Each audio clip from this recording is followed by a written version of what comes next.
All right, CFA Nation, Nick here. Yes, he didn't even catch himself saying CFA Nation. I love it, Gabe. No, because I'm so stubborn that, that's Foreign Reviews. This is a different channel. So in my mind, I started that one, which I didn't. So if you can tell, I got the A on the hat. Today, that stands for, Cricket for Americans. We all know it's the Avengers, but I'm going to just pretend here.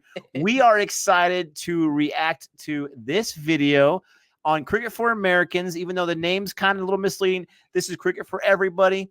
Yeah, that's what we should have called it. Anyways, and we are going to be reacting to all different nations and their cricket skills. So today we're looking at a Pakistani bowler, Waqar Younis. And this is a request from Sakht Launda, S-A-K-H-T, Sakht Launda. And we are excited to react to this. Before we do, don't forget to like and subscribe. If you're new to Cricket for Americans, we are going to have a record time starting this reaction video. We're going to do it right now. All right. So, Mr. Gabe, 3, 2, hold on, sorry. I didn't have it ready to go. All right, here we go again. 3, 2, 1.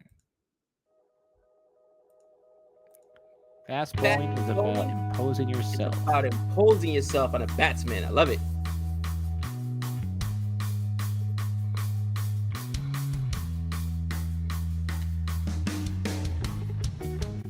Now, there's a song on this video. There's a good chance I might take it out in case it has copyright issues. Ooh. Ooh. He celebrated pretty close to that batsman, too.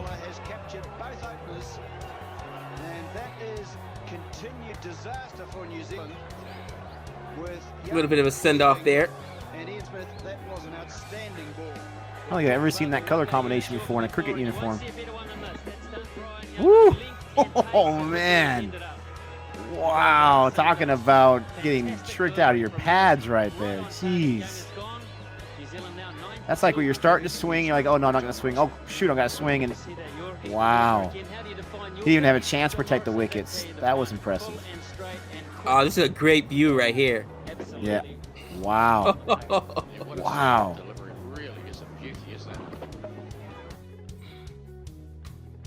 Imposing your will.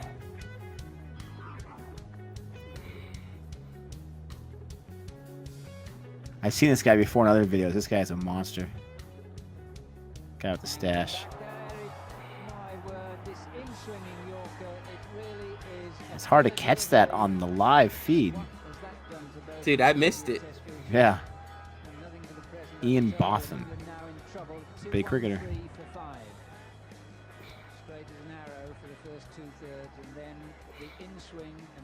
Wow. Wow.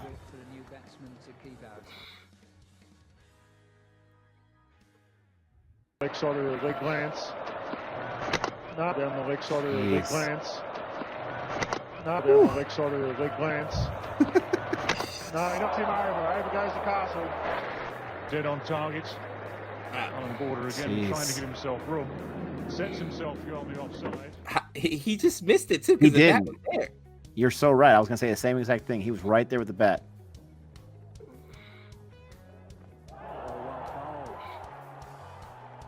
Did that hit the wicket? What a wonderful Yorker. Looked like it was going to go outside. 303 for 6. I'd say you could see that coming, but you knew it was just over the brow of the Come on, give me a replay. I got to see that. Wonderful piece of bowling. There it goes. That was magnificent. And everything was perfect. Oh, wow. Jeez. Dude, that's disgusting. That's like a slider, bro. Now, did that ricochet off his bat a little bit? No, bro, the bat didn't touch it. It just... Oh, man. It started outside, like you said, and then it just dipped inside, bro. That's nasty. Woo. That one did the same thing. Yeah, you saw that movement in the air, right? I mean, before even a hit. Mm-hmm. Got hit there a little bit.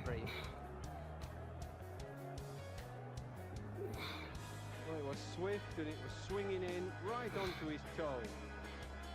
Ooh. Didn't get him out, but it's to behold it didn't go. I was going to say, it's not an out because it didn't touch the stumps.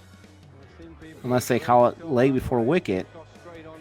I think his foot was on the inside part. Make you think again, though. Wow. That was a excuse me swing right there. Like, oops. You gotta love the audio here. Jeez. It just pops up so fast. High shot. High shot. High shot. He's got Leg before wicket right there. Running in Healy. Whacking Younis. Keeping the ball well up to Healy. Whacker Younis. That's how he said Right it. in front of the stumps. Not too much down.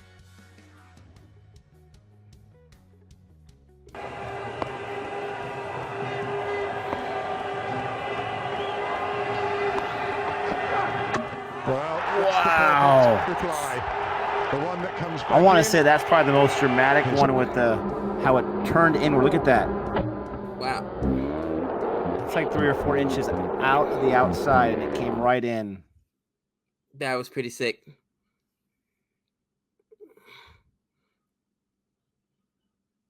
Ooh.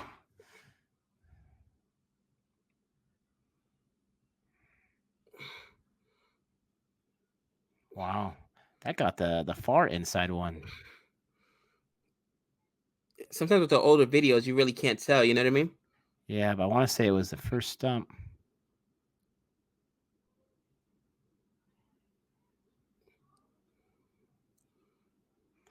That was so fast. The bowler doesn't look too pleased. Let's see why. Oh, did he just miss it?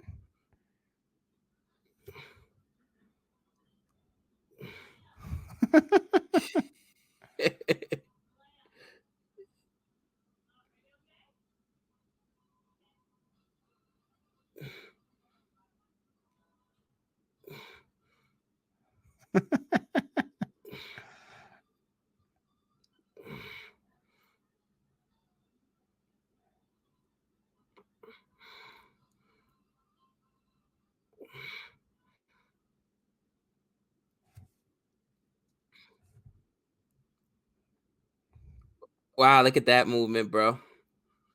It's a thing of beauty.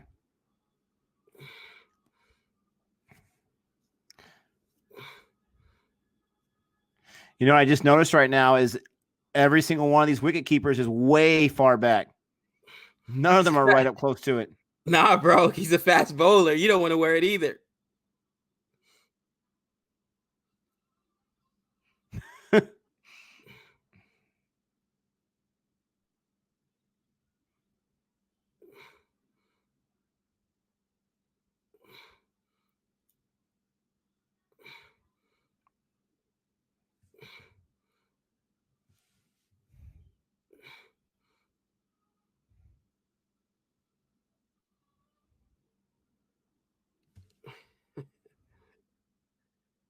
In the end.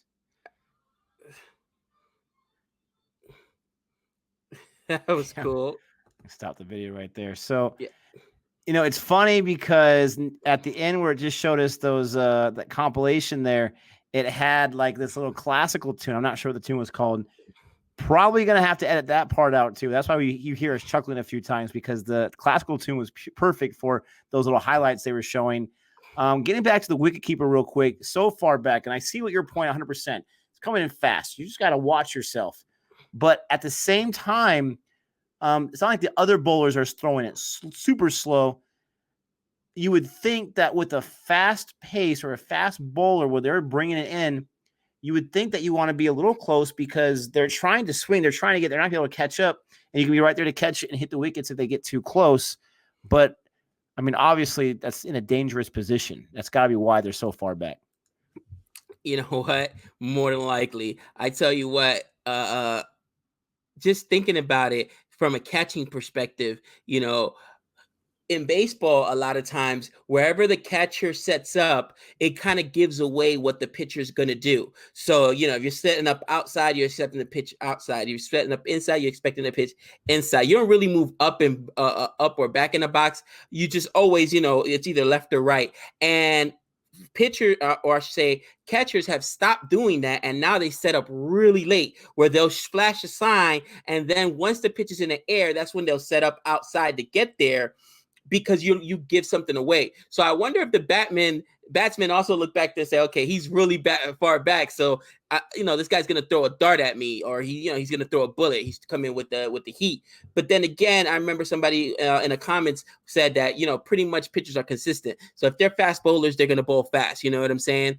If they're swing bowlers, they're gonna swing. If they're gonna do Yorkers, where maybe where they set up doesn't really matter to the batsman, where, you know what I'm saying, like they don't necessarily check. In baseball, it's an unwritten rule. You never look back at the catcher. You can feel him move around back there. You could kind of see and feel if he gives away his position too early and he sets up outside. Okay, I'm looking for that pitch outside.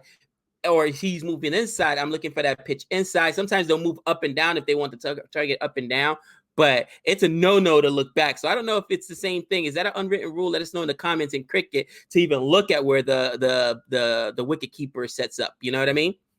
Yeah, no, I totally get you. I did a little bit of research on fast bowling, because using a baseball mind, you would think fast bowling means just they're faster. It's speed. But doing a little bit of research I did, and let me know in the comment section if I'm correct or not, it's not really that. You have fast bowling, that's almost like the other word for swing bowling, and then you have your spin bowlers. So with the swing, with the fast bowling, the pace bowling, a lot of times we have a video on Pakistan pace bowling. With fast bowling, the idea from the research I did is it gives the batsman a unpredictable line of trajectory. So an unpredictable route that ball's taking, to where, as opposed to someone who's not a fast bowler, maybe even if they're spinning, maybe it goes in a certain direction every single time. This fast bowling gives them something unpredictable. And it sounded like from this research as well that this pace bowling, this fast bowling, is not seen as prevalent in Test cricket anymore these days. But you can see, especially in Test cricket, if you're getting a bunch of spin bowlers and a bunch of those kind of deliveries coming at you that fall in that category, and then someone brings this unpredictable, this fast bowling, if it can be done right, how it's going to throw you off. If I'm the batsman, I'm thinking like, really, I got this fast bowler I got to face right now. I mean, this guy's I'm going to have no chance. I can't wait for this over to be over, no pun intended, and get through these 6 balls so they can bring a different bowler out so I can have a chance. Because to me, it seems like that'd be the most difficult. Now, the interesting thing about watching these cricket videos is I'm finding myself more interested in the bowling aspect than the hitting aspect. But in baseball, in football, in basketball, I'm all about the offense. I'm all about the hitting or the scoring runs or whatever. So it's interesting how in cricket, I'm really gravitating to the bowling, even though I know nothing about it. To me, it just seems like such a near impossible task to get these batsmen out, and to be able to get them out with a good fast bowl, to me is super impressive. And to me, it seems like that'd probably be one of the hardest, if not the hardest things to do in cricket, trying to get that person, especially like give them a golden duck, so to speak. That would be super hard. And I'm just so gravitated to it. I mean, I think that for me personally, I like bowling just like I like pitching. I think they control or dictate the pace of the games. And when you're that bowler, you really can control, you know, where you're going to put the ball. Same thing in baseball if you're that pitcher. I think the only difference in my mind is that, again, with these bowlers, like you said, they have their 6 bowls before they're over, and then it's going to be somebody else. With a pitcher, it's just how many bullets does he have in his arm? You know what I mean? 100, 105, 110. That's on average how much they go down these days. You don't really hear about anything crazy. I think maybe the last time somebody was going for a perfect game or a no-no, and I think it was maybe 124, 125 pitches. You know what? That's a good question. What's the equivalent of a perfect game or a no-no? A no-no would be a no-hitter in baseball, where a bowler does something that's unbelievable. Is it getting all 10? Is that even possible for them to get all 10 wickets? No, because they only get 6 balls. So at best, they could just get 6 wickets, yeah? Which is probably so unheard of. I cannot remember now if it was my Sri Lanka video or my India video when I do a basic overview, but on one of those, it mentioned how one of the bowlers was able to meet the record of getting all 10 wickets out in one match, which is crazy. And I want to say it was in the Indian video because it seems more recent to me when I learned about that. I hear a lot about a hat trick in cricket. So I think that might be more equivalent to like a perfect game or a no hitter is something that's only happened like a perfect game. I think like 17 or 18 times in like over 100 years. It's very, very rare. But to get 10 wickets, from my research, it's only been done by 2 different guys. So that's even more rare. So I wonder if a hat trick in cricket, let's see, a hat trick occurs when a bowler takes 3 wickets with 3 consecutive deliveries. The deliveries may be interrupted by an over bowled by another bowler from the other end of the pitch. So there you go. So a hat trick to me, even though it's not like the full game, like I dominated and I won this game with my defense for our team, but to get 3 wickets on 3 deliveries, that's super impressive. I know it's happened from time to time, but I wonder if that's the closest. Let us know if there's even a feat that is somewhat attainable. We're talking about like a 1 or 2% chance obtainable. That's super hard to get. Like Gabe was talking about, that's equivalent to a perfect game or a no-no. If you don't know what those things are, go ahead and look them up, and then you can tell us what's equivalent to that in cricket. But I mean, this guy, you can definitely see, even though we don't know a lot about cricket, you can definitely see that this guy is one of the best at what he does. I mean, and I love that quote at the beginning, to impose your will on that batsman. You have to have that mentality. You have to be the one in charge dictating and let that bowler know that we'll let you get a chance if I want you to get a chance, but you're not going to get a chance, because that intimidation factor has got to be tough. I can't imagine there's too many batsmen, as brave as they are and as strong as they are, who were excited to hear that they were going after this bowler. But that was really cool. I mean, it goes back to watching the video of Brett Lee, where, you know, he was an imposing guy. Same thing with Joffrey Archer in the Test series, right? These guys impose their will, basically, and imposing can also mean intimidate, and they try to intimidate you by bowling really hard and bowling inside and making you feel uncomfortable. And I think that's just why I enjoy that part of the game so much, because you can dictate what happens. You know what I'm saying? But yeah, well, you know, lots more to come. Maybe you mentioned, you know, have them look it up. Maybe that's another one we'll do in this channel, where we talk about what a perfect game is in baseball and a no-hitter. And it was funny. The difference between a perfect game and a no-hitter is simply just walks. That's about it. Okay. I was like, are you serious? You go from just one ball that could take it from a walk to, you can make it a walk, which takes it from a no-hitter to a perfect game, or I should say from a perfect game to a no-hitter. And it's devastating. And you know, not to be that annoying person, but technically it's just a man on base. So it could be a hits batsman, or it could be an error on the defense. That's got to be the toughest thing, when you're that defender who has that error and that man gets on base, not safely, not through a hit, but because of your error. That's got to be super tough, because you know you cost that perfect game for that pitcher. But yeah, I mean, it's a small margin of difference. I'll never forget the what was his the perfect first name? game? Andrew Galarraga should have got the perfect game, and the umpire blew it in Detroit. When, I mean, it was the 27th out, and it was a flip to the pitcher who was running to first base, and he obviously got him out. The guy called him safe. This is one of the reasons why they brought in instant replay, in my opinion. They didn't have instant replay. The umpire himself knew he had made a mistake. He admitted to it, which was, you know, credit to him. But that was tough, because that kid Galarraga, he didn't spend too many years in the majors. That was his moment. He could have gone down in history forever, and he handled it so graciously. But man, that was tough. The best part about what he did was he himself said, you know what? The umpire made a mistake. It's okay. You know, he even said, I'm gonna be more famous now for it being blown than for, you know, it going down. Like, he could have easily attacked the umpire. You know that the umpire felt bad, and he didn't do that. He handled it so with such humility, and he was so graceful. He became more famous after that. They gave him like a Ford Tundra or whatever, some truck. They gave him like more stuff than he would have got if he actually got the perfect game, because everybody felt so bad. Like, this was history. But yeah, you're right. Matter of fact, I think it was the very next season that instant replay came into the major leagues. It was I don't know if it was that soon, because baseball is very staunch about changing anything. I mean, but it definitely opened up the conversation, because I want to say before that, they're like, oh, no, we have no need for that. Yeah, you do. And if you don't know what we're talking about, a perfect game in baseball is when a pitcher goes up there, 9 innings, 3 outs per inning, and gets every single one of those outs with the defense where no one gets on base, not even once. So all you got to do as the offense is score at least 1 run for us, get us 1 run. And there's been times where I want to say at least a no-hitters not have me because they couldn't score that 1 run. But you score 1 run, the pitcher takes care of everything else. And a no-no is when someone does get on base, either through an error or through a walk or through hits batsman, but no hits were allowed. Still impressive. But this guy had a perfect game. It was the very last out, the 27th out, where it was a close play at first, but it really wasn't that close. Even when you're watching it live, we all said, oh, yeah, he's out. The guy called him safe, and this kid handled it very well. The umpire handled it well. The umpires told him minutes later, I blew it. I messed this up for you. I'm sorry.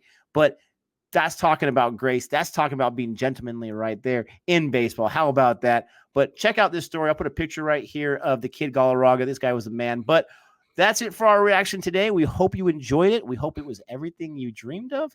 And if it wasn't, we're sorry. Come back in a few days for another video. But until next time. That's 6 runs.